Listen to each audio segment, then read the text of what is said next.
कार्तिक मास दूसरा अध्याय। पिछले अध्याय में हमने सुना कि भगवान श्री कृष्ण से सत्यभामा जी ने पूछा कि मेरी ऐसी कौन से पुण्य कर्म थे कि मुझे आप पति स्वरूप प्राप्त हुए, और ऐसा क्या करना चाहिए कि हर जन्म में आपको ही पति के रूप में प्राप्त करूं।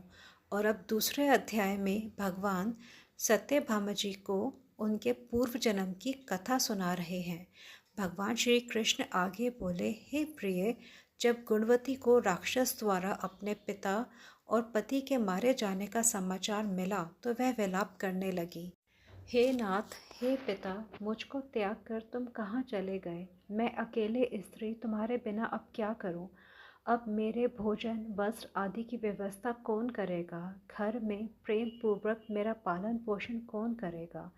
मैं कुछ भी नहीं कर सकती। मुझ विधवा की रक्षा कौन करेगा? मैं कहाँ जाऊँ? मेरे पास तो अब कोई ठिकाना भी नहीं रहा। इस प्रकार विलाप करते हुए गुणवती चक्कर खाकर धरती पर गिर पड़ी और बेहोश हो गई। बहुत देर बाद जब उसे होश आया तो वह पहले की भांति करुणा विलाप करते हुए शोक सागर में डूब गई।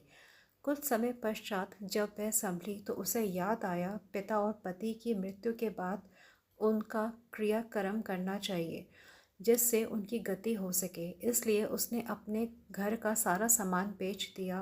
उससे प्राप्त धन से पिता और पति का श्राद्ध आदि कर्म किया। तत्पश्चात उसी नगर में रहते हुए आठों पहर भगवान विष्णु की भक्ति करने लगी। उसने नियम पूर्वक सभी एकादशियों का व्रत और कार्तिक महीने में उपवास एवं व्रत किए। हे प्रिय, एकादशी का व्रत मुझे बहुत प्रिय है। इनसे मुक्ति, भक्ति, पुत्र और धन की प्राप्ति होती है। कार्तिक मास में जब तुला राशि पर सूर्य आता है तब ब्रह्म मुहूर्त में उठकर स्नान करने वाले और उपवास करने वाले मनुष्य मुझे बहुत प्रिय हैं। यदि उन्होंने पाप भी किए हों तो भी स्नान और व्रत के प्रभाव से उन्हें मोक्ष प्राप्त हो जाता है। कार्तिक का स्नान, जागरण, दीपदान तथा तुलसी के पौधे की रक्षा करने वाले मनुष्य साक्षात भगवान विष्णु को बहुत प्रिय हैं।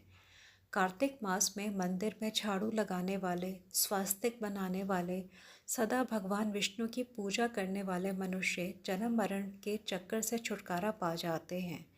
यह सुनकर गुणवती भी प्रतिवर्ष श्रद्धापूर्वक कार्तिक व्रत और भगवान विष्णु की पूजा करने लगी। शेष भाग सुनने के लिए कृपया डिस्क्रिप्शन में दिए गए लिंक पर क्लिक करिए।